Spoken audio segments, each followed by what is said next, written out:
اللهم صل على سيدنا محمد وعلى آل سيدنا محمد. أعوذ بالله من الشيطان الرجيم. بسم الله الرحمن الرحيم. الحمد لله رب العالمين، والصلاة والسلام على سيد المرسلين وعلى آله وصحبه أجمعين. رب اشرح لي صدري ويسر لي أمري واحلل عقدة من لساني يفقه قولي. سبحانك لا علم لنا إلا ما علمتنا إنك أنت العليم الحكيم. ولا حول ولا قوة إلا بالله العلي العظيم. Kitab Aqidatul Najim, muka surat 2, bayang keempat daripada atas. قال المؤلف رحمه الله تعالى: ونفعنا بعلومه آمين. وأشهد أن لا إله إلا الله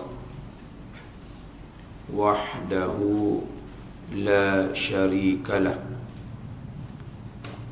القديم المخالف لما أداه من الممكنات من الكائنات الباقي وهالك كل ما أداه من المخلوقات. وأشهد أن لا إله إلا الله وحده لا شريك له القديم المخالف لما أداه من الكائنات الباقي وهالك كل ما أداه من المخلوقات. Dan naik saksi aku, dan naik saksi aku bahawa tiada Tuhan yang disembah dengan sebenar melainkan Allah, padahal esa ia tiada yang sekutu baginya. Dan naik saksi aku, mana mengaku oleh aku. Asyhadu, aku naik saksi, aku mengaku. Wa asyhadu alla ilaha illallah, dan naik saksi aku, mana mengaku aku bahawasanya bahawa tiada Tuhan yang disembah dengan sebenar. Tiada Tuhan yang disembah dengan sebenar. Yang disembah dengan sebenar tu, itu makna kepada ilaha, la ilaha, tiada Tuhan yang disembah dengan sebenar. Panjang tu. Kalau kira pendek je, la tiada, ilaha Tuhan, illa melainkan Allah. Sini terjemahan dia agak panjang ni. Tiada Tuhan yang disembah dengan sebenar.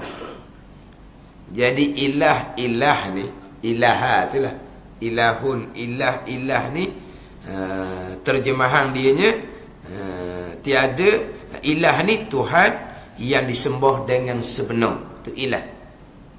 Al-ma'budu bihaqqin, tu ilah, yang disembah dengan sebenar, itu ilah. Oh ni hak iktibar wakil lah, iktibar sebenar-benar. Iktibar mengaku, orang kafir kata Tuhan dia hak lain, tu iktibar dia mengaku. Kita iktibar kira sebenar. Kira sebenarnya Tuhan ni yang disembah dengan sebenar tu Tuhan. Hak tak sebenar tu bukan Tuhan. Hak tak sebenar tu nisbah wakil lah, nisbah hakiki dia tak sebenar. Nisbah mengaku dia kata tu sebenar, tak kira tu. Kita nak kira hak wakil. Wakil ni apa? Hakiki dia lah, hak sebenar-benarnya. Wakil ataupun dia panggil nafsul amri, ataupun dia panggil hakiki, sama je makna tu. Nisbah wakil, nisbah nafsul amri, diri perkara. Hak diri perkara sebenar-benarnya. Nisbah kok tu. Jadi dipakai sebenar-benarnya ilah ni Tuhan yang disembah dengan sebenar. Hak tak sebenar bukan Tuhan. Tak panggil ilah tu. Kalau panggil Tuhan pun Tuhan dari segi bahasa gitu je. Lepas tu kalau kita nak royakkan anak kita ni hak yang disembah oleh orang kafir tu, kita kena jaga ayatnya. Jangan kita duk sebut tu Tuhan orang tu, tu Tuhan orang tu. Kalau pergi nu alik ketupat nu pula, lalu tu nampak besar duduk ngiring jenggang ke apa ke, ni Tuhan orang tu. Kita kena kena cerita molek. Kita takut ada anak-anak kita pun jadi Tuhan masing-masing kalau gitu. Tuhan kita orang Islam Allah, Allahnya tak nampak. Tuhan orang lain, tu balas dianya. Jadi dia faham gitu Tuhan sama Tuhan tu Tuhan juga, tu Tuhan juga, Tuhan masing-masing. Anda kena ceritalah ke dia, tu gapo tu batu. Orang buat gapo. Jadi hak tukang buat pergi sembah. Bukan yang dibuat menyembah yang buat.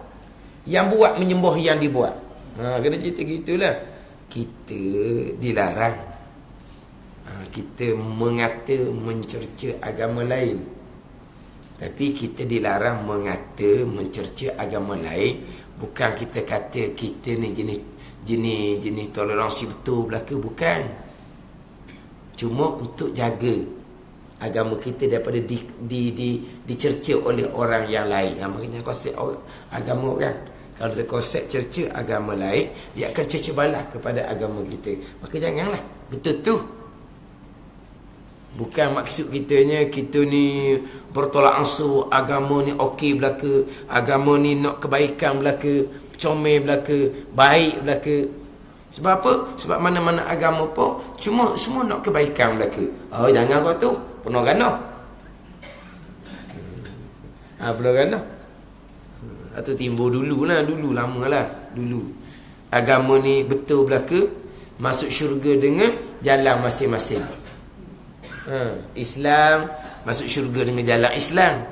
Hak lain pun betul juga, dia masuk syurga juga, sebab dia pun nak benda baik juga, tapi jalan dia lah. Aku nak kira tu punah akidah. Faham seumpama tu? Ada. Bahkan bila turun Nabi Isa AS, dia dua pilihan sahaja untuk orang kafir. Sama ada masuk Islam ataupun diperangi.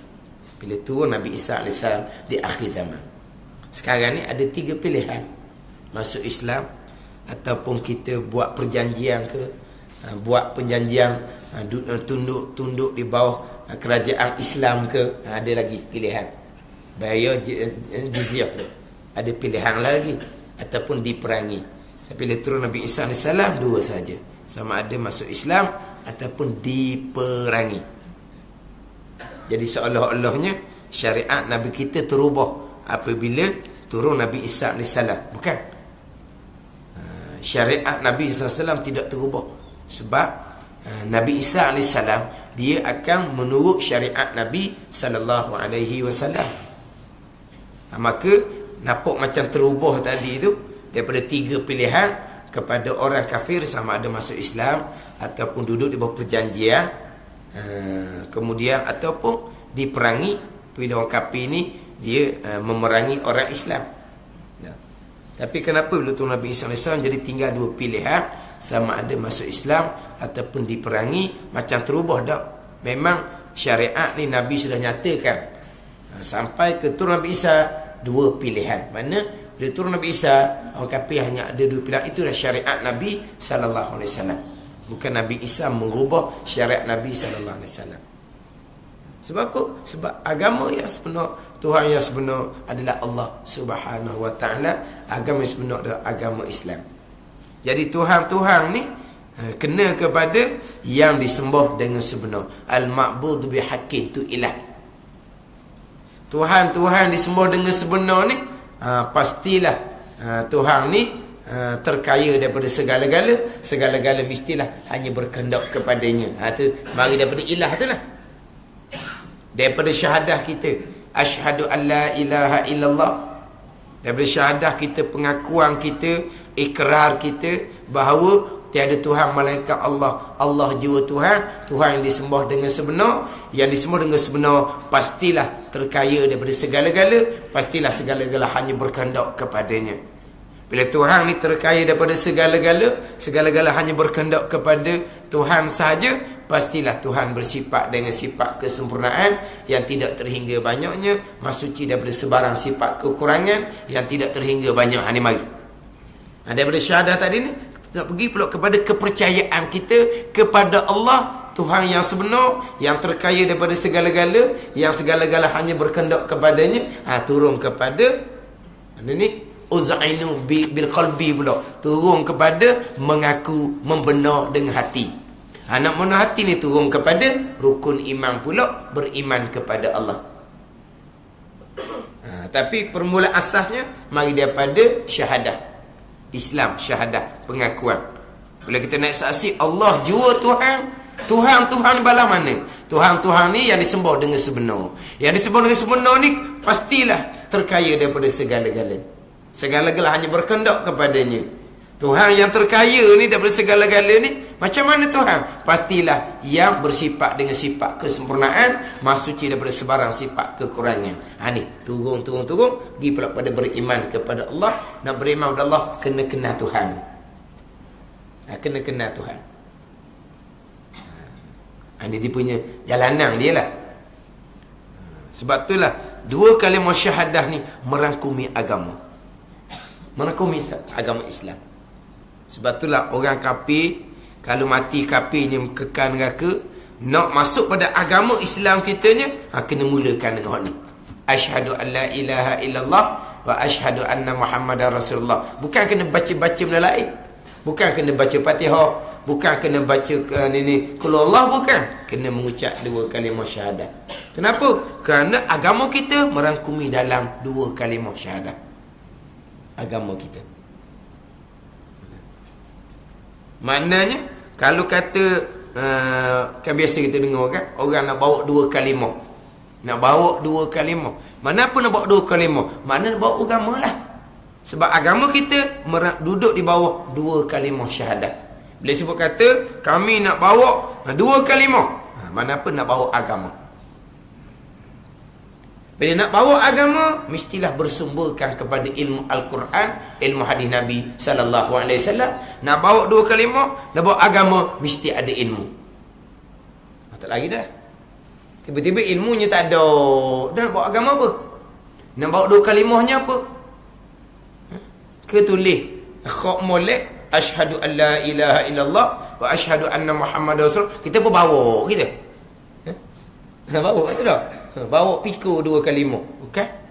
Bila kata nak bawa dua kalimah, maknanya nak bawa agama. Nak bawa agama, pokok pangkalnya ilmu. Kalau diri sendiri pun tak ada ilmu, bukan nak bawa agama kepada masyarakat, bawa agama sendiri pun tak betul. Kalau tanpa ilmu. Bukan kata kita nak bawa dua kalimah dengan baru nak bawa agama kepada masyarakat. Ilmunya di mana? Ilmunya tidak ada. Dan ilmunya tidak ada. Bukan kata nak bawa dua kalimah, nak bawa agama dalam masyarakat, nak bawa dua kalimah, nak bawa agama dalam diri sendiri pun tak lulu. Akhirnya dakwah nak bawa agama, nak bawa dua kalimah lah, nak bawa agama. Ilmu tak ada. Pakai rekaan sendiri. Orang ni faham, kau ni arik, kau ni. Orang ni faham, kau ni arik, kau ni baca. Sama-sama tak erti. Bunyi comel lah. Nak bawa dua kalimah. Mana apa? Nak bawa agama. Sebab dua kalimah syahadah ni merangkumi agama kita. Tadilah. Sebab tu orang kafir nak masuk Islam kena ucap ni. Kena ucap ni. Lepas tu kena faham secara kasar apa yang diucapkan. Dia mengucap dua kalimah syahadah dengan ikhtiar dia, dengan pilihan dia, bukan dipaksa. Kemudian dia memahami secara kasar apa pengertian dua kalimah syahadah ni. Barulah sah Islam dia dan sah iman dia. Sah Islam, sah iman. Tapi kalau dia hanya sebut dua kalimah syahadah dan dia tidak ada pun pemahaman dua kalimah ni, kok zahir nampak macam dia pun sukarela apa semua, jadilah Islam dia. Iman tak ada. Sebab tidak ada pemahaman langsung. berkaitan apa pengertian dua kalimah ni. Maknanya dia kena faham juga sedikit untuk sah Islam dan iman. Tapi betul Islamnya, nampak dia pun suka rela, sahlah Islam dia. Iman dia macam mana? Iman dia dengan Tuhan lah. Tapi nak sah Islam dan iman, dia kena faham juga secara kasar apa makna asyhadu an la ilaha illallah. Tuhan ni. Kena tahu juga cara kasarnya, Tuhan Allah ni Tuhan yang satu. Cara kasar je lah. Tuhan Allah ni Tuhan yang tidak ada permulaan, yang bukan dijadikan. Itu cara kasar je lah, secara ijmal. Maka sah iman dia, sah Islam dan iman. Kemudian barulah dia kena detailkan balik. Nak kenal Tuhan, nak kenal Rasul, kena detail balik. Tapi permulaannya untuk sah iman, dia kena faham cara kasar. Ini kedudukan dua kalimah. Kalau tak faham, dia kata macam mana dengan orang yang masuk Islam, dia mengucap dua kalimah syahadah, tak sempat pun mengaji sifat 20. Lepas masuk Islam mati dia. Nak buat macam mana tu? Nak buat mana tu? Dah, dia tak ada ngaji sifat 20, nak buat macam mana? Dia tak faham. Hak sifat 20 ni secara tafsir lah pulaknya. Itu secara tafsir. Dia sekarang bila dia mengucap dengan sukarela dia, dan dia faham secara kasar Tuhan ni Muhammad dia faham secara kasarnya, sahlah iman dia nya, syurgalah dia nya, sebab dia orang yang beriman. Tapi lepas dia tu tidak padang dengan faham kasar tu. Kenal Allah, faham bab Tuhan secara kasar tak cukup. Nak kena faham kenal Rasul secara kasar tak cukup. Itu kena detailkan, kena tafsir. Tu lepas kemudian lah. Lepas kemudian. Tapi permulaan syahadah tu, dia faham apa yang dikata syahadah dia tu. Sah iman dia, sah Islam dan iman. Mati syurga lalu dah. Ngaji pula sifat 20. Tu nak kenal Tuhan cara detail dah tu. Tu nak cerita kedudukan dua kalimah ni. Asyhadu an la ilaha illallah wa asyhadu anna Muhammadar Rasulullah. Kedudukan dia tu. Syahadah dua kalimah ni agama. Penyaksian kita, pengakuan kita bahawa tiada Tuhan yang disembah dengan sebenar melainkan Allah. Allah jua Tuhan. Dia datangkan nafi la, didatangkan isbat illallah. Bawa pada khasar dengan makna Allah jua Tuhan. Tiada Tuhan melainkan Allah. Dengan mana apa? Allah jua Tuhan. Ini keesaan dipanggil. La ilaha illallah tu keesaan. Allah jua Tuhan. Tiada Tuhan disembah dengan sebenar melainkan Allah. Mana Allah jua Tuhan yang disembah dengan sebenar. Tiada yang lain. Itu la ilaha illallah. Padahal esa ia wahdahu. Hal keadaan Allah ni esa munfaridan. Hal keadaan Allah esa. La ilaha illallah. Keesaan dah tu. Allah jua Tuhan. Wahdahu, hal keadaan Allah ni esa satu. Kemudian tiada yang sekutu baginya, la syarikalah. Tiada sekutu baginya, esa pula tu. La ilaha illallah, keesaan. Wahdahu, keesaan. La syarikalah, keesaan.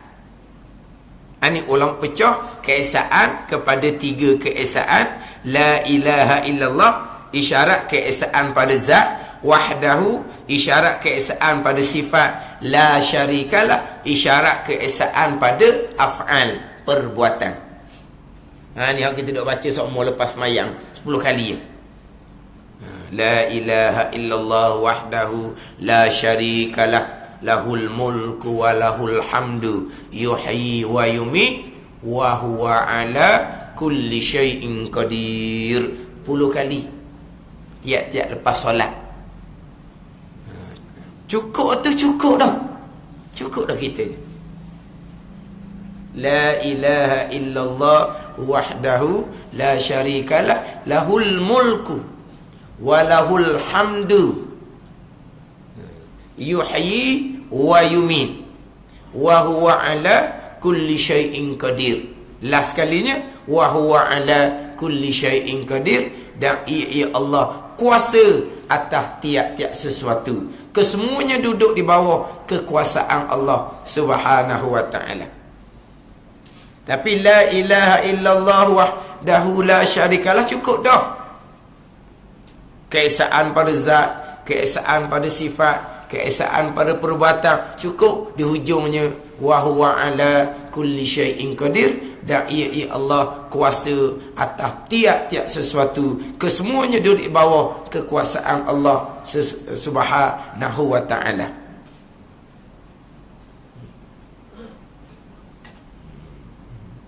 Tiba-tiba kita bacanya baca, tapi apa yang kita baca tak tahu. Apabila nak cerita bab keesaan Allah Subhanahu wa ta'ala, kalau ada keesaan pada zat tu, orang Islam memang Allah jua Tuhan. Tapi kalau Allah jua yang melakukan, tu nak keesaan pada af'an, keesaan pada perbuatan. Yang terdahulu kita ni al-munfarid bil i'dam wal ijad, yang tunggal ia dengan meniadakan mungkin dan mengadakan mungkin.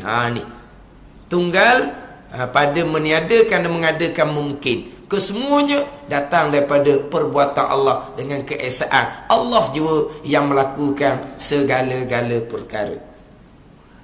Cerita ni mulalah.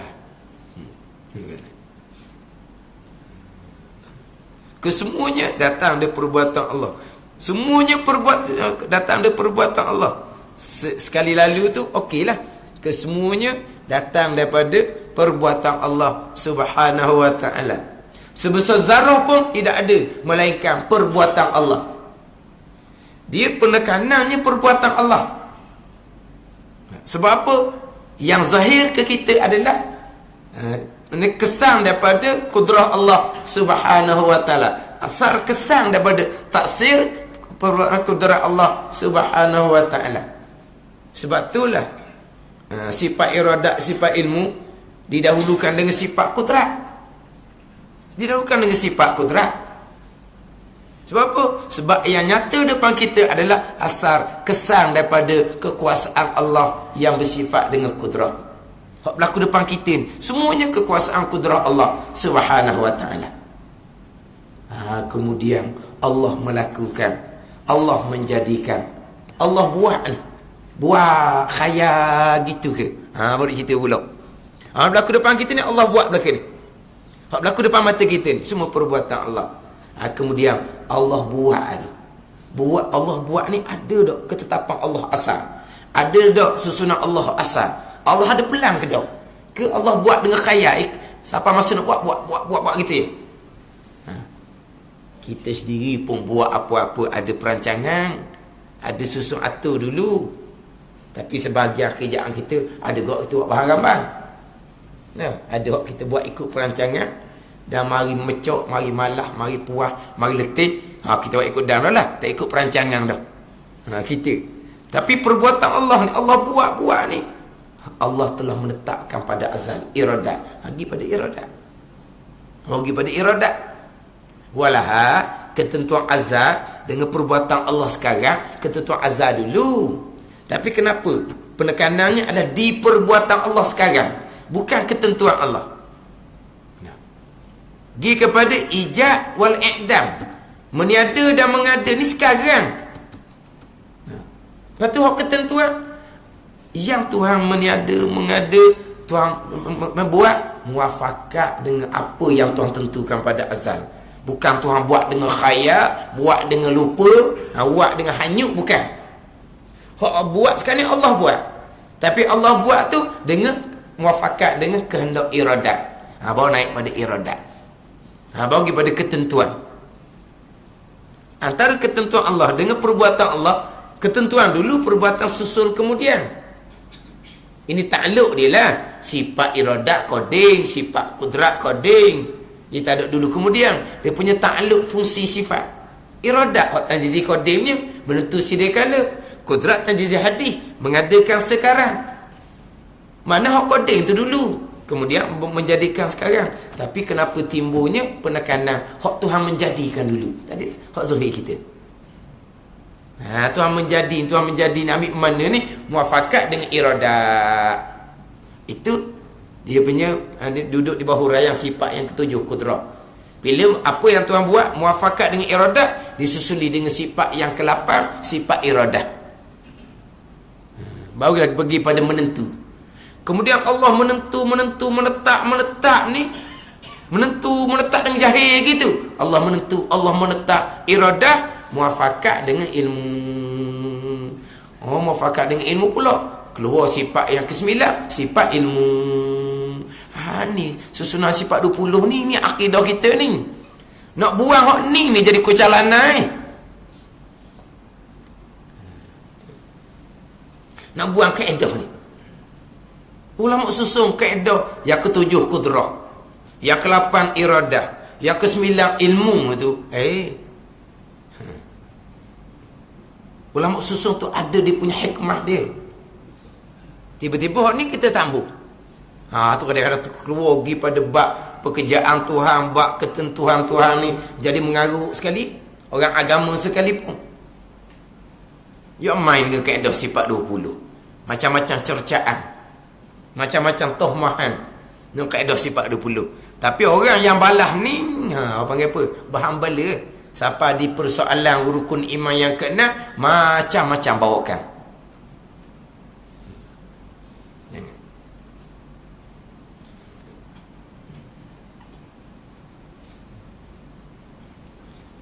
Jadi ulama susun kudrah, iradah, ilmu.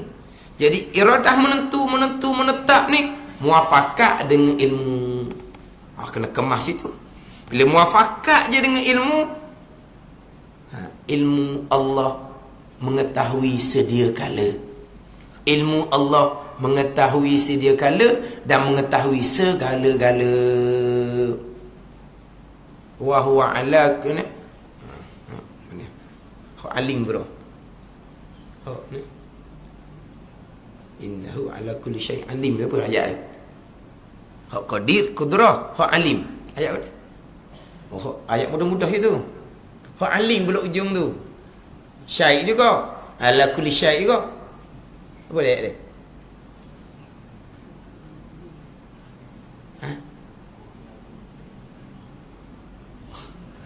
Macam mana hak alim? Jangan awak senyap gitu.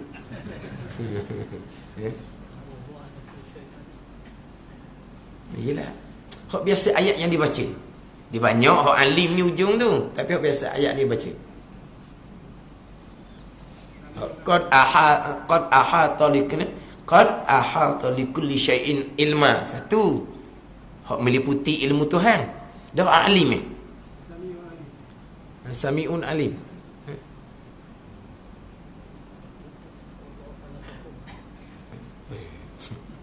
Ni ayat hak biasa dibaca.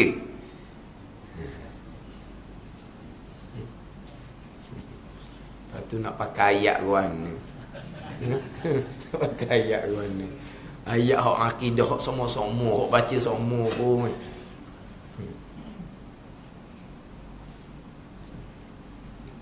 Mana? Yang main ni live ni. Live ni. Suara gelung bila ni. Jangan. Dah saya dah tulis ayat surah Gulul Bila pun ada saya dah depan tu surah Gulul Bila ke mana? Ke atas. Ada surah Gulul Bila. Glamour nama surah Gulul Bila ni. Minta saya ayat tak boleh jawab belakang nanya.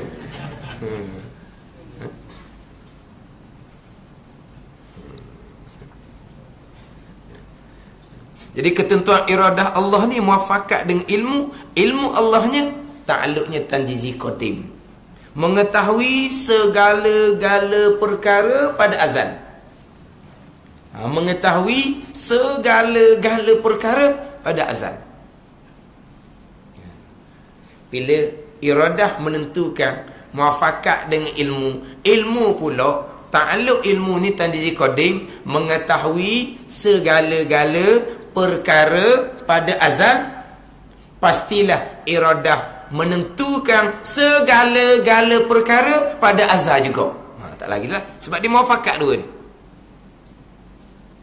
Ada. Ilmu mengetahui segala-gala perkara pada azal, maka iradah pun menentukan segala-gala perkara pada azal. Dari segi ta'akul, dari segi nak nampak faham, ilmu dululah, iradahnya kemudian. Tapi sifat ilmu, sifat iradah qadim. Mengetahui, menentu pun qadim, tak ada dulu, tak ada kemudian. Tapi kalau kita memang nyatalah, kalau kita daripada pengetahuan kita, kita pun menyusun, kita pun menetap, kita pun mengatur. Kan gitu. Kalau kita nyatalah susun.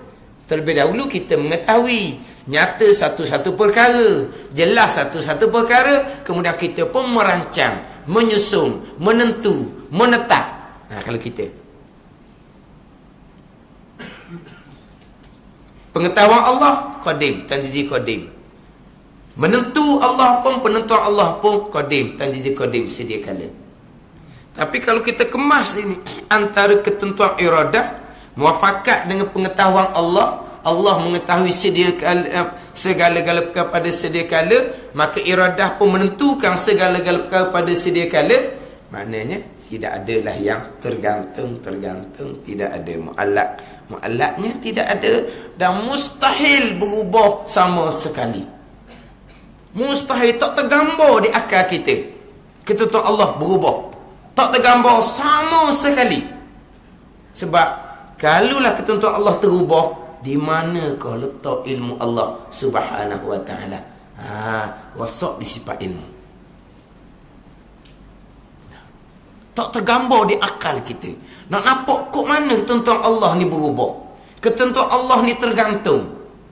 Kalau tergantung, ternapi Allah telah menentukan segala-gala perkara, muafakat dengan ilmu yang mengetahui segala-gala perkara. Segala-gala lah kan. Tergantung kat mana lagi.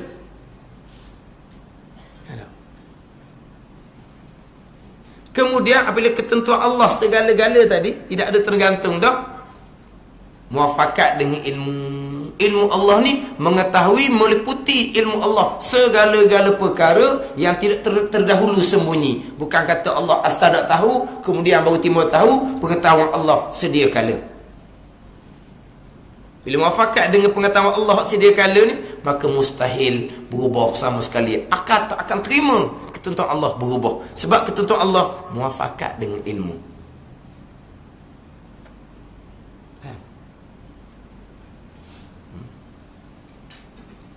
Sini pun bolong dah. Ni nak cerita kudrat, iradat, ilmu je ni. Faham di kudrat, kudrat Allah buat sekarang. Nak faham di iradat, ilmu ni. Terutama sekali di ilmu. Allah mengetahui segala-gala. Allah menetapkan sebagaimana apa yang telah mengetahui segala-galanya. Maka kok mana lagi nak tergambar di kepala otak kitanya ketentuan Allah terubah. Kalau tergambar, faham seumpama tu, tidak mengenal Allah Subhanahu wa ta'ala. Dia Allah ni macam dia. Kita, pengetahuan kita terhad. Pengetahuan kita pun asalnya tak tahu, jahil, tahu kemudian pun terhad. Itu pun dikurniakan oleh Allah Subhanahu wa ta'ala. Daripada pengetahuan kita terhad ni, kita pun menyusun, kita pun mengatur, kita pun menetapkan. Tiba-tiba jalan, separuh jalannya, tak nak pergi dah ni, kena ejah balik, kena ubah balik. Sebab jadi gitu. Ilmu masalah. Jadi kalau Allah pun merubah ketentuan, di mana duduk ilmu Allah? Kemudian kita menetap satu-satu perkara ni, hak putus-putus lah, hak dua jalan. Panggil pelan A, pelan B. Pelan A, pelan B. Ada dua jalan ni, pelan A, pelan B. Kenapa kena buat pelan A, pelan B? Kenapa tak mutus terus? Mutus terus pun kadang-kadang kena ubah juga kemudian. Sekarang ni kenapa sampai ke bubuh pelan A, pelan B? Sebab ilmu kita bermasalah. Kita tak boleh nak jangka lagi ni. Buat dua perancangan. Buat dua perancangan dulu. Lepas tu kita pergi ke depan, tengok macam mana. Sebab apa timbul gitu? Ilmu kita tu masalah. Kita jahil. Jadi macam mana ketentuan Allah pun ada pelan A, pelan B, tergantung. Ini mustahil, tak tergambar di akal sama sekali. Kalau faham di iradah, di ilmu. Ini cerita ni di ilmu Allah Subhanahu wa ta'ala. Di ilmu Allah mubrang putuh dan mustahil berubah sama sekali. Hak timbul kata tergantung mu'allak itu catatan malaikah di Lauh Mahfuz. Tu baru cerita kemudian pula. Ni cerita hak azali di ilmu Tuhan ni. Allah jadikan malaikah, jadikan Lauh Mahfuz, jadikan qalam. Allah perintah malaikat catat. Jadi catatan malaikat di Lauh Mahfuz ni bukan qadim, bukan azali. Saya pernah dengar sekali. Ini catatan malaikat hak azali, dia kata. Catatan malaikat azali kok, ada malaikat tu catat ni baru. Catat pun di Lauh Mahfuz, Lauh Mahfuz pun baru. Guna qalam pun baru. Tak nak beza. Jadi Allah Ta'ala perintah malaikat catat di Lauh Mahfuz. Ada yang Allah Ta'ala perintah malaikat catat dalam keadaan mubram, putuh. Ada yang telah perintah malaikat catat dalam keadaan mu'allak, tergantung dua jalan. Pelang A, pelang B tu lah, ada dua jalan. Di catatan malaikat dua jalan, di suhuf malaikat dua jalan, mu'allak. Tapi di ilmu Allah Ta'ala mubram, putuh. Maknanya sampai masa yang akan berlaku salah satu dua jalan adalah sebagaimana yang di ilmu Allah Subhanahu wa ta'ala. Maknanya tergantung hanya di catatan malaikat. Hakikatnya tidak ada yang tergantung. Gitu ya. Lepas tu kenapa Allah Ta'ala perintah malaikat catat dan tergantung? Itu yang dia usul lah. Itu semua urut pekerjaan Allah Subhanahu wa ta'ala. Kemudian manakah yang tergantung? Ghaib. Di catatan malaikat di Lauh Mahfuz hanya malaikat yang mengetahui, ghaib bagi kita. Tak sudah tanya lah. Adapun hak mana yang akan berlaku antara dua catatan tu, dua pelang A pelang B tu, kita kata malaikat pun tak tahu hak manakah yang akan berlaku. Sampai masa berlaku barulah malaikat tahu. Tapi apa yang berlaku itulah hak mubram di ilmu Allah, yang putuh di ilmu Allah Subhanahu wa ta'ala. Di ilmu iradah Allah hanya Allah yang mengetahui, malaikat pun tak tahu. Jadi kita kena faham molek antara hak di ilmu Allah hak qadim dengan catatan malaikat di Lauh Mahfuz. Kena faham molek situ. Tapi sebelum nak faham hak Lauh Mahfuz ni, kenal Tuhan kau dulu. Allah yang bersifat al-qudrah, Allah yang bersifat dengan iradah, Allah yang bersifat ilmu. Kenal Allah dulu. Lauh Mahfuz ke malaikat ke qalam, itu semua makhluk Allah Subhanahu wa ta'ala. Itu semua kejadian Allah Subhanahu wa ta'ala. Nak cerita bab kejadian makhluk Allah ni, cerita Khalik dulu, biar kenal Tuhan dulu molek. Biar faham kudrah, iradah, ilmu, biar faham molek dulu situ. Tak faham sih, tak kenal Tuhan. Boleh tergambar Allah belum menetapkan lagi, Allah gantungkan ketentuan. Mana ilmu Allah? Kemudian Allah kuasa nak ubah kan? Allah tu kau jauh. Allah kuasa kan? Allah nak ubah, Allah ubah lah. Allah kuasa. Ni tak kenal Tuhan ni.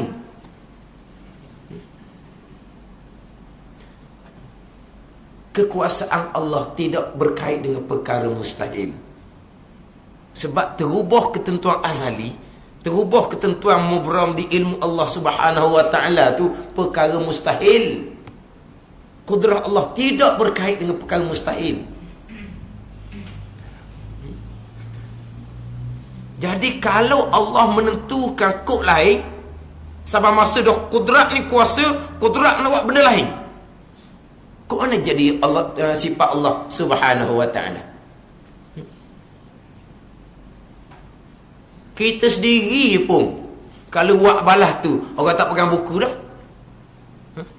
Betul lah, kita kuasa sangat. Kita yang menentukan segala. Kita boh. Kita pun menetapkan satu-satu perkara.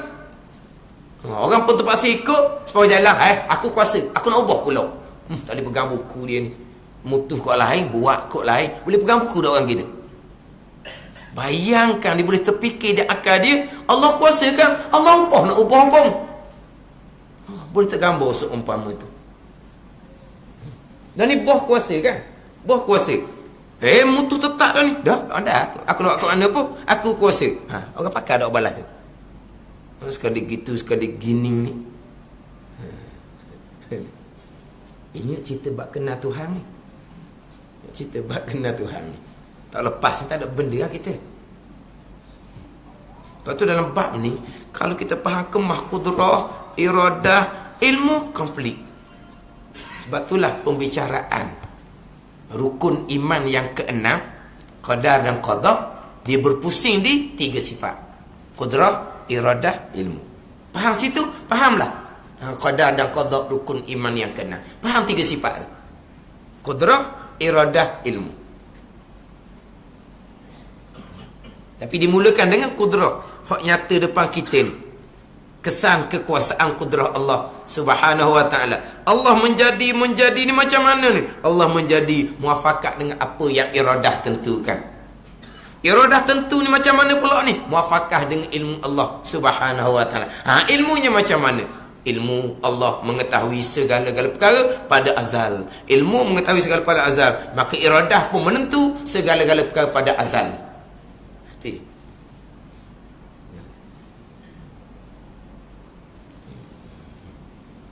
Tetapi kalau di kudrah perbuatan Allah pun cukai makin dah. Nak pergi kepada iradah macam mana? Kerana di kudrah Allah, Allah jua yang mengadakan. Segala-gala datang dari perbuatan Allah. Allah jua yang mengadakan. Tidak ada perkara walaupun sebesar zarah melainkan perbuatan Allah. Tapi apa yang Allah perbuat, itulah yang Allah Ta'ala tentukan pada azal. Tak apa dah, hanya cukup cerita bab perbuatan Tuhan, cukup dah. Hak bab ketentuan tu tetap ada waktunya. Mana cukup kita nak cerita bab kekuasaan kudrah Allah Subhanahu wa ta'ala. Wa huwa ala kulli syai'in qadir. Cukup dah. Semuanya datang daripada kekuasaan Allah Subhanahu wa ta'ala. Allah yang bersifat dengan kudrah menjadikan tu muafakat dengan apa yang Allah Ta'ala tentukan. Tapi terkadang kalau di kekuasaan Tuhan Allah menjadikan segala-gala ni pun jadi kucalan, ada cerita tak tu. Segala yang berlaku semuanya datang daripada kekuasaan Allah. Hanggu, ya, kekuasaan Allah. Semua yang berlaku.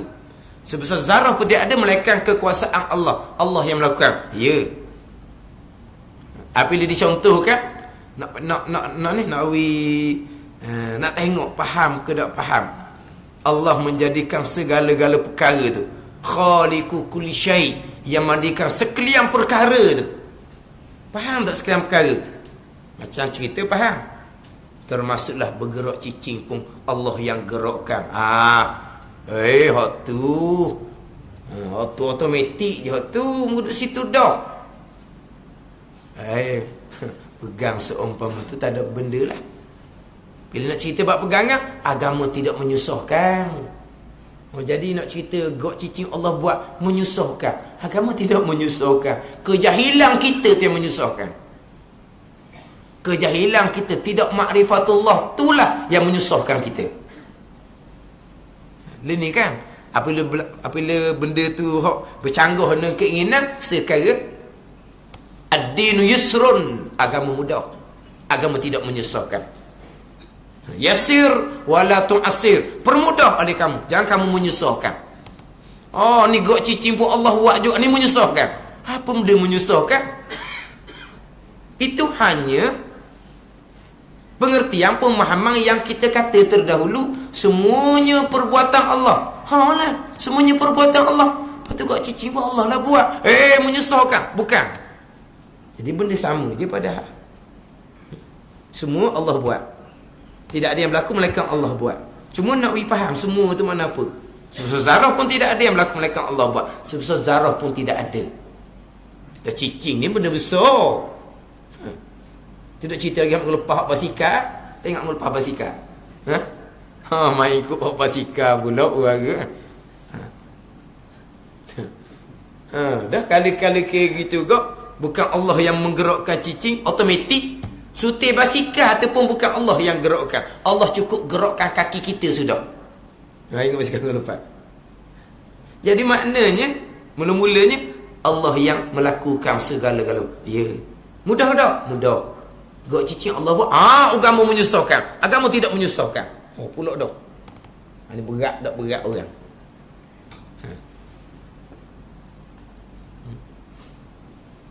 Automatik lah tu. Tangan Allah gerakkan, cicing ada situ automatik. Sekali guh, sekali arung, tupang, turut je. Tak payah Allah buat dah. Allah hanya cukup gerakkan tangan, cicing gerak secara automatik. Tupang tu bukan Allah gerakkan. Kafir ijma' ulama. Tiba-tiba agama tidak menyusahkan. Ada nak bangkap ambil. Menyusahkan apa? Cuma nak pergi faham tadi je. Allah yang melakukan segala-gala. Hangguk masalahnya. Tapi tak faham. Kalau Allah melakukan segala-gala, gak cicing, Allah tak payah sebut lah tu.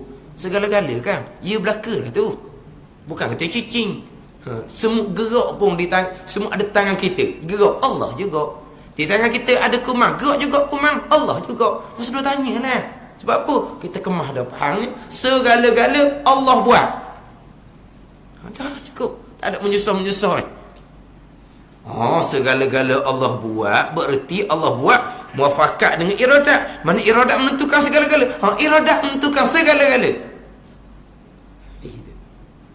Dan iradat menentukan muafakat dengan ilmu. Muafakat dengan ilmu, segala-gala Allah telah menentukan, mustahil berubah sama sekali. Habis.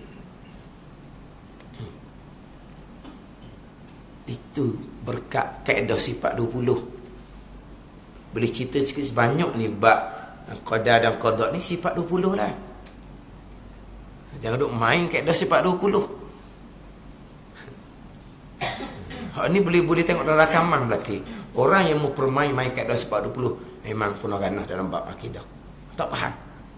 Pergi pada bab qadar qada bahang-gambang sekali macam-macam.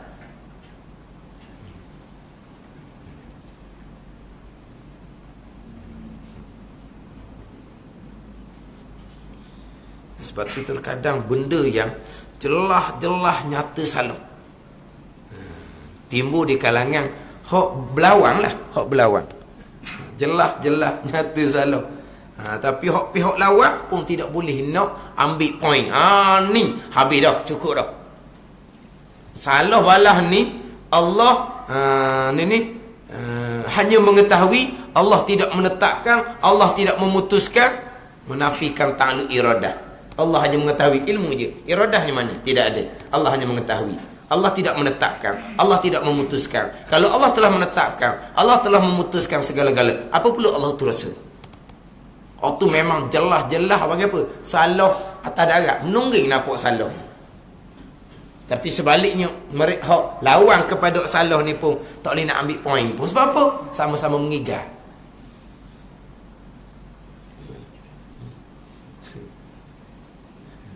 Ini perkara ajaran yang terbuka belakang. Lepas tu saya sebut semua, ini ajaran yang terbuka. Bukan ajaran yang diajar di majlis surah, bukan. Hak terbuka. Nak sebut nama pun orang marah dah yang sebut ustaz nama tu. Kalau nak sebut radio pun sebut radio sudah. Nama gapo tu sudah royak. Radio klasik ke radio apa ni? Radio Mani FM ke dah apa? Dah ada dah Mani. Sebut radio je tu. Sebut nama lah. Tapi ini panggil bawakan ajaran secara terbuka. Halal. Manis-manis. Tak ada iktiraf ke penerangan kembali ke kena. Tak ada. Selesai. Halal. Akidah yang nyata-nyata terpesong. Halal gitu je. Ini akhir zaman.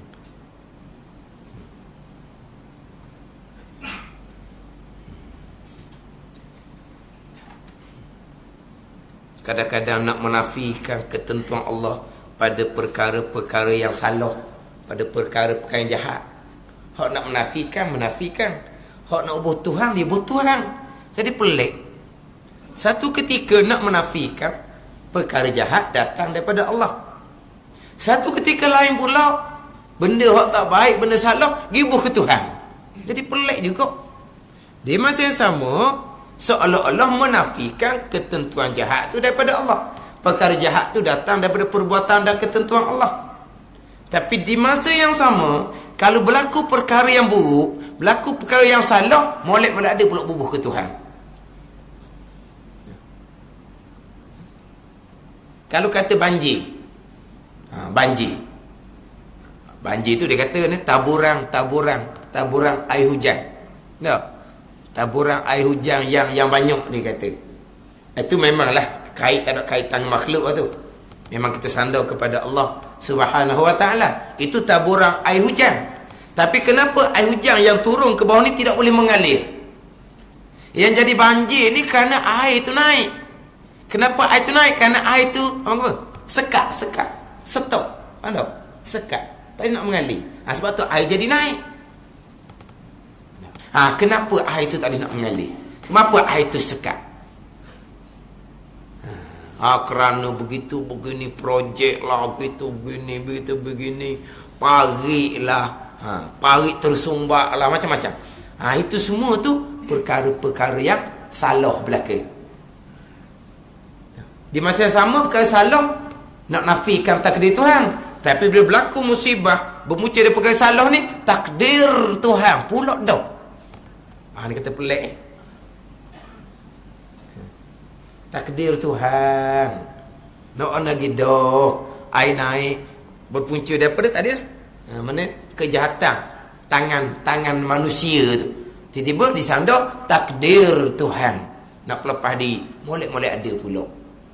Tapi yang pelik di masa sama, kalau sebut kata benda yang tak baik, takkan Tuhan kita takdir benda tak baik pula dah. Jadi kok mana sebenarnya? Seolah-olah menafikan perkara buruk tu datang daripada ketentuan dan perbuatan Allah. Tapi kenapa bila berlaku perkara buruk ni tiba-tiba takdir Tuhan? Kenapa pula gitu?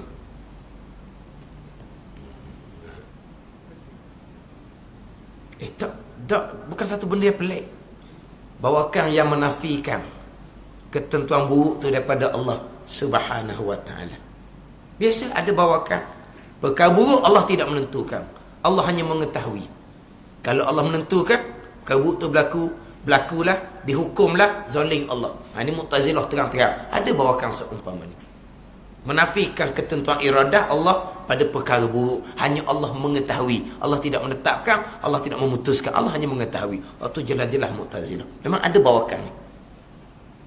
Tapi kenapa di masa sama bila berlaku benda buruk, takdir Tuhan. Pula dah.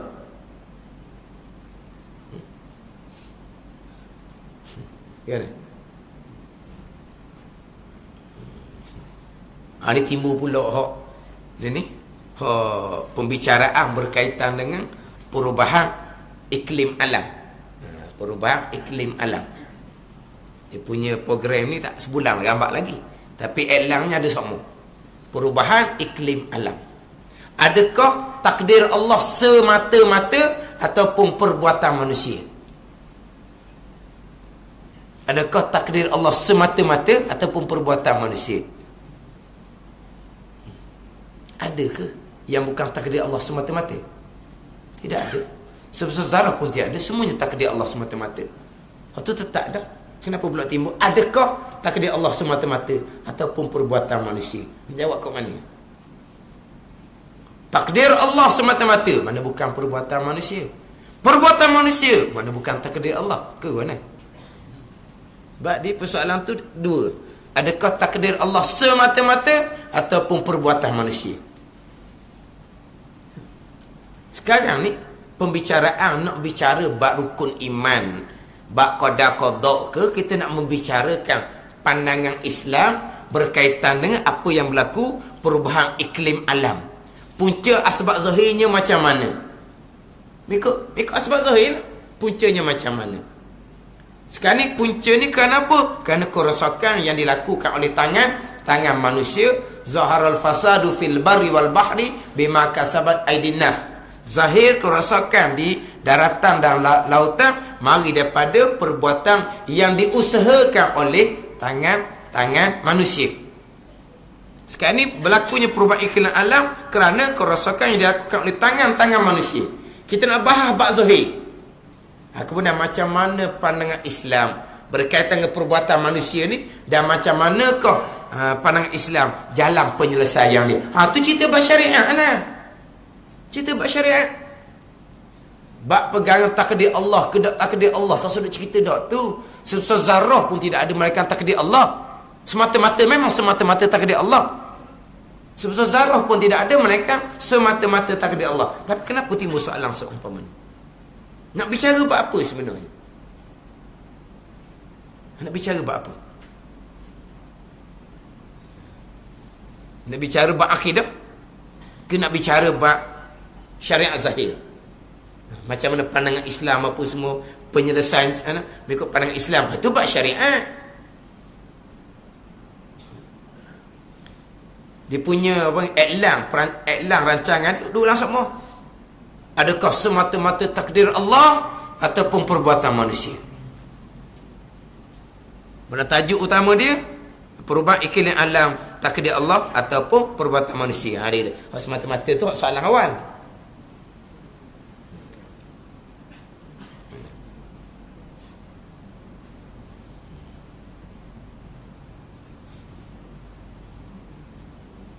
Kita ni kalau bak ukur hakam pekoh gok jeluk aja pang ni. Ada jeluk. Kalau bak ukur hakam pekoh jeluk. Ramailah orang nak tu. Hak ni pandangan begini, hak ni pandangan gini, hak ni keluar pandangan begini. Hak ni kata sah, hak ni kata batal. Batal. Batal. Allah, batal solat. Nangis orang-orang buat. Dah batal. Oh panjang, hak ni bahagia ni, hak ni bahagia ni.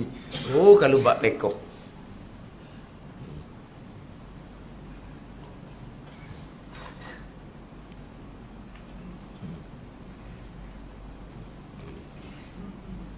Kita akhir zaman ni kena mantap molek akidah.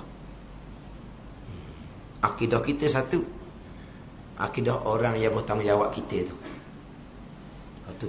Kita untuk kita seorang tak payah mana. Ngaji molek kudrah, iradah, ilmu dalam masalah rukun iman yang ke-6 tu.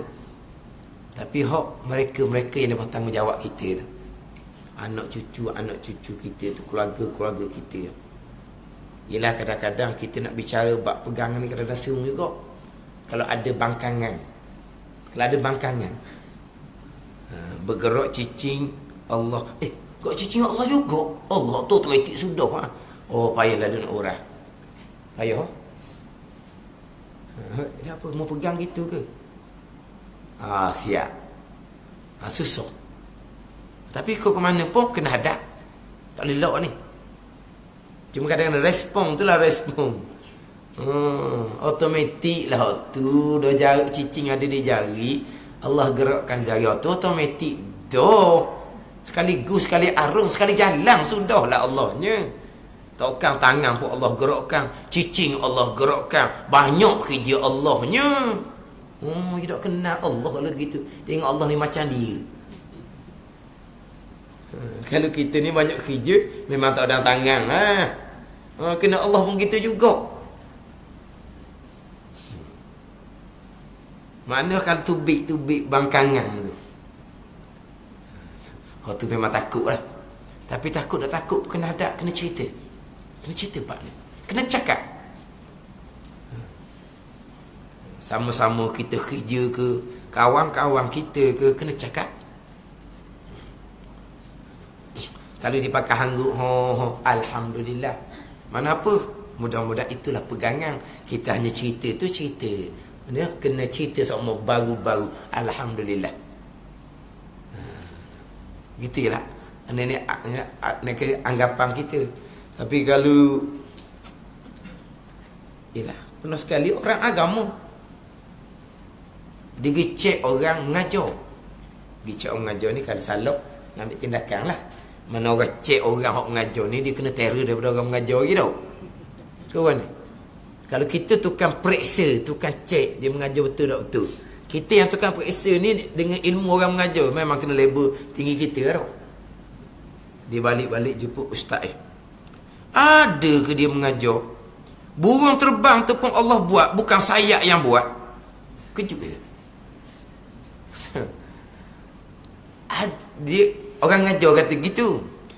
Dia kata ada ke, dia kata orang ngajar tu kata dia ni tukang periksa. Ada ke dia mengajar burung terbang tu pun Allah buat, bukan sabit sayap yang bekal. Jadi tergamang kau. Nak dah berapa awak pegang burung terbang sayap buat, bukan Allah buat. Doktor tanya. Tergamang. Lepas tu kata kalau kita cerita bab pegangan ada orang dibakang-bakang tu memang kadang-kadang tergamang. Tapi kau ke mana pun kena teruskan. Jangan lock. Kena teruskan. Kena ambil tahu. Benda besar. Dia anak buah. Bukan ustaz. Dia punya bos dia ustaz. Bahagian agama. Di bahagian agama ni kan dia ada bahagian-bahagian yang bukan agama. Contoh bahagian komputer tak contohnya. Bukan bahagian agama. Tapi di khij tu bahagian agama lah orang lain.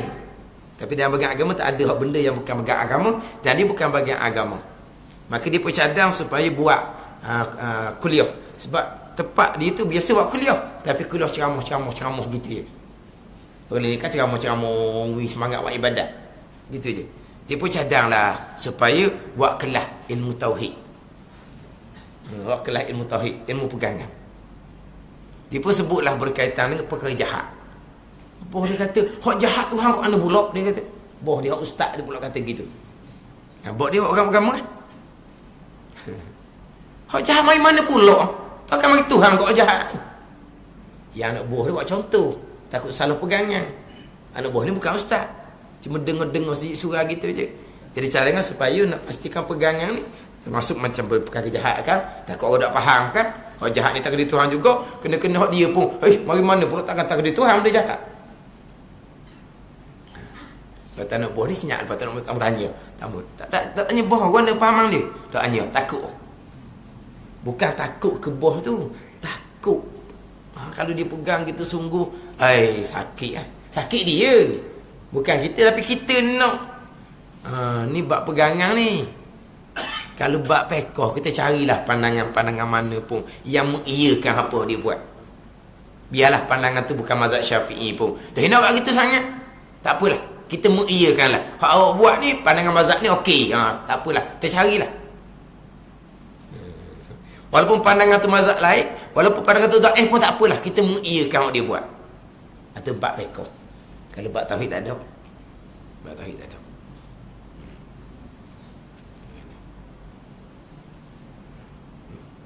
Mati di kudrah, iradah, ilmu. 3 tu. Allah yang hidup, itu tak ada timbul khilaf-khilaf dah, tu tak ada timbul pertikaian. Allah mendengar, Allah melihat, itu tak ada. Allah tidak ada permulaan, Allah tidak binasa, tu tak ada tu. Nak kita main selagi nak kena ulang semua, hak mukhalafatuhu ta'ala lil hawadih, tu selagi. Nak kena main molek tu. Nak kena ulang molek, nak kena faham molek. Mukhalafatuhu ta'ala lil hawadith, berkaitan dengan ayat-ayat mutasyabihah. Itu selagi. Dalam surah Qul huwallah tu lah. Qul huwallahu ahad. Pada hujung tu walam yakul lahu kufuwan ahad. Ni. Qul huwallahu ahad. Kata alimu yang Muhammad, bermula Tuhan yang esa. Esa pada zat, esa pada sifat, esa pada perbuatan. Di hujung ayatnya, walam yakul lahu kufuwan ahad. Dan tidak ada bagi Allah ni seumpama sesuatu. Sesuatu perkara pun. Ini suratul ikhlas dia panggil. Ikhlas. Kita ikhlas ni lillahi ta'ala. Itu tasawuf. Ikhlas di sini, ikhlas dalam bab akidah, permulaan agama. Ikhlas dengan makna licin, suci, bersih, tidak ada campuran dalam bab akidah. Ikhlas kena licin, suci, bersih. Itu ikhlas. Ahad, keesaan Allah pada zat, sifat dan perbuatan. Walam yakul lahu kufuwan ahad, kemah di mukhalafatuhu ta'ala lil hawadith. Nak pastikan kita ni betul-betul ikhlas licin, suci, bersih dalam bab akidah. Kita dan mereka-mereka yang di bawah tanggungjawab kita. Mana biar kita sendiri yang cerita. Kalau kita cerita, kemungkinan kalau anak kita dia akan tanya kita orang. Biar dia tanya. Kadang-kadang mari depan lotok ni, mari gitu, mari gini, mari gitu. Biar dia tanya. Jangan elok sumak dalam ni. Elok dalam ni, akhir jumpalah pandangan hok selari dengan hok dalang ni. Mula-mula ada dibuang hok kita, dia ambil hok ni. Hok paling tak boleh terima. Mana biar dia luahkan. Apa dia hok dia berasa hok dia keliru, semabuk, biar dia luahkan. Lepas tu kita cerita. Walaupun kita mengaji bab akidah sebab peringkat kita boleh menghuraikan, itu tahap fardu kifayah, tapi kena tahu fardu kifayah ni. Sebab apa? Manfaat untuk anak-anak kita. Di fardu ain ni kadar kita je. Nak bagi manfaat pada yang lain, ilmu fardu kifayah. Kita tak mau jauh lah yang lain ni. Mana pada yang lain kita tak mau jauh. Kita nak manfaat yang lain ni, hak paling haping kita, keluarga kita. Lepas tu baru kita pergi pula kepada orang-orang yang kita boleh menyampaikan. Kalau kita menyampaikan ilmu syariat agama, fiqh tasawuf pun besar dah pahala. Tapi kalau kita menyampaikan ilmu agama ni, ilmu usuluddin tapak agama, bab pahala seduk kira. Dan kita duk mengajar bab fiqh, bab tasawuf, satu kalimah seumpama ibadah 1 tahun. Satu kalimah, satu perkataan kita duk ajar. Kalau fiqh tasawuf kita ajar pun besar dah pahala. Tapi kalau kita cakap dalam ilmu usuluddin, maknanya kita belajar bersahabat boleh cerita, boleh bagi manfaat kepada mereka yang bertanggungjawab kita tu. Kena cakap perkara ni, jangan serung. Memang dia kata kita nak cakap dengan adik-beradik pun takut. Cakap nak cakap dengan adik-beradik, takut dia buat keluar macam tak adil lah. Allah cicing automatik agak. Tak ya Allah buat dah waktunya. Kan ya kita dengar. Settle gitunya. Lepas tu tak mau cakap sebab takut. Patutnya kita takut dia salah pegangan. Cakap lah, buat keluar. Tapi sungguh, kalau saya sendiri kalau jumpa seumpama tu, gamang kok, gamang. Macam tadi lah. Ada ke burung terbang pun Allah yang buat, bukan saya yang buat. Gamang. Memang kita jadi tak boleh nak cakap. Nak pergi pantau orang. Jadi macam orang ajar tu pula salah. Burung terbang Allah buat, bukan saya. Kan Zohir kan, saya lah. Kalau saya patah mana boleh terbang. Kalau saya patah tu kan tak boleh terbang kan. Saya molek boleh terbang. Allah juga yang terbangkan burung, yang gerakkan burung, bukan saya. Ya.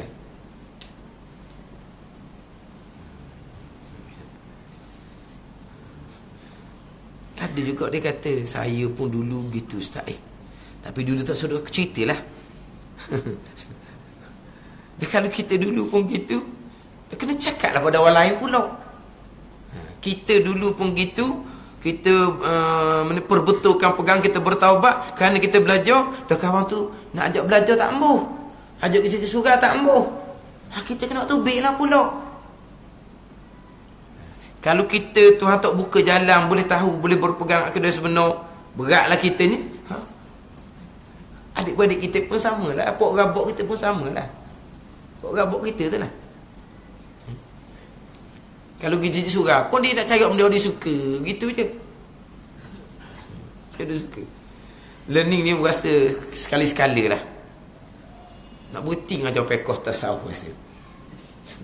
Rasa nak ngajar tauhid je. Tapi tak boleh lah, tu fardu ain belaka, tu ilmu agama. Jangan jadi murjiah pula. Murjiah sesat. Murjiah ni tak secara lah buat ibadat-ibadat, janji imam sah clear.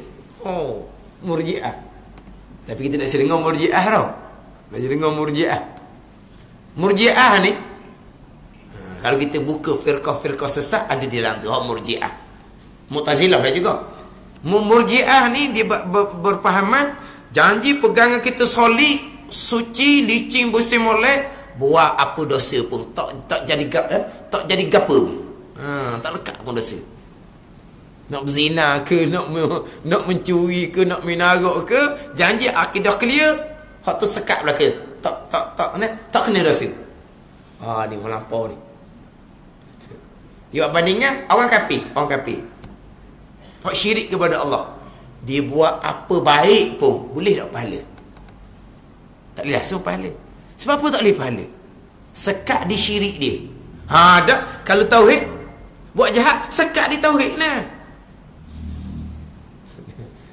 Orang syirik, orang kafir buat syirik, dia buat baik, kenapa tak dicatat pahala baik?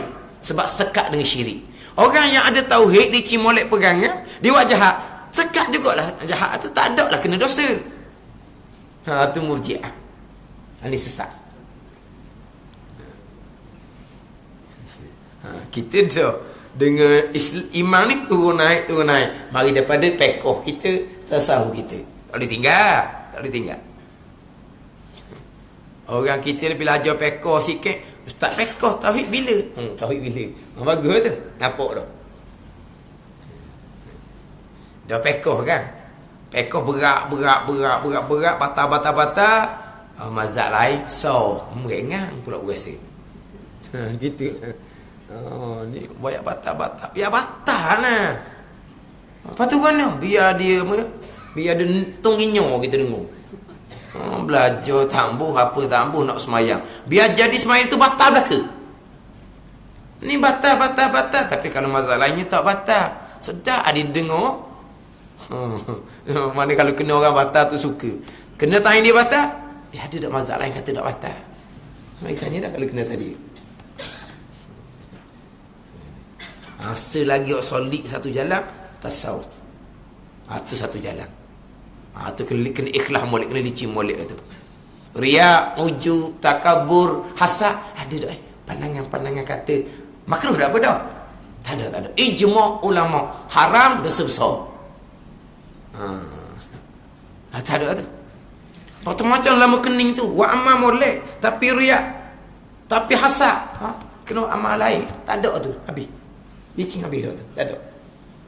Ibadat tu ada, tuntutan kewajipannya beres, tak kena qada balik. Sebab ibadatnya tak batal. Yang batal, yang hancurnya pahala. Mana tak ada pahala lah. Kosong pahala, tapi riak tu dosa besar pula. Hasad tu dosa besar pula. Kena bertaubat beradang lah. Kena buat amal banyak lah leningnya.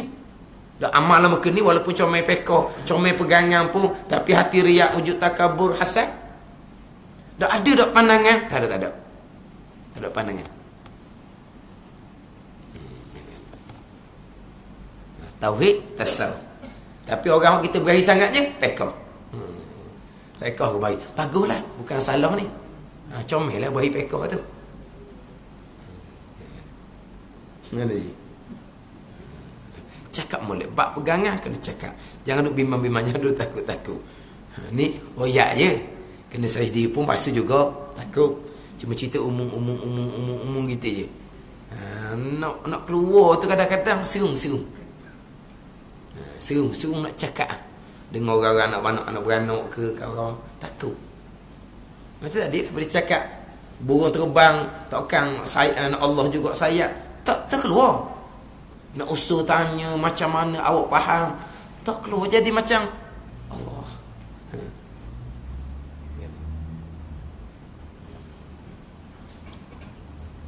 Biar kita ni betul-betul ada syahadah mengesakan Allah Subhanahu wa ta'ala. Syahadah asyhadu an la ilaha illallah wahdahu la syarikalah pun asyhadu an la ilaha illallah tu mengesakan Allah jua Tuhan. Kita mentauhidkan Allah, kita mengesakan Allah. Sebab agama kita agama tauhid. Agama kita agama tauhid orang panggilnya. Yang mengesakan Allah Subhanahu wa ta'ala. Dan naik saksi aku bahawa tiada Tuhan disembah dengan sebenar melainkan Allah. Allah jua Tuhan yang disembah dengan sebenar, padahal esa ia tiada yang sekutu baginya. Lagi yang qadim, lagi yang bersalahan bagi segala yang lainnya daripada segala kainat lagi yang bersalahan. Walam yakul lahu kufuwan ahad. Mukhalafatuhu ta'ala lil hawadith. Wallahu a'lam. Bismillahirrahmanirrahim. Alhamdulillah rabbil alamin. Wassalatu wassalamu ala sayyidil mursalin wa ala alihi wa sahbihi ajma'in. Allahumma aftah alaina futuhal arifin. Allahumma allimna ilma aqdamin wa fahimna famasabikin warzuqna rizqat talibin. Allahumma zidna ilman wa alhiqna bis salihin. Wa sallallahu ala sayyidina Muhammadin wa ala alihi wa sahbihi wa sallam. Walhamdulillah rabbil alamin.